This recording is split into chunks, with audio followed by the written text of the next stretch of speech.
In a land where shadows danced, a mysterious black dog appeared. "Follow me," it whispered to the lost traveler.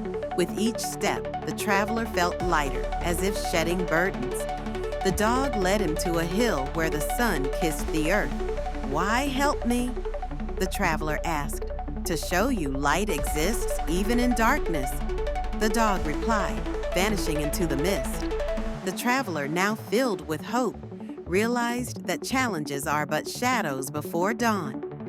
Embrace the unknown, for it may lead to enlightenment. Hit the like button, subscribe, and leave a comment to support us.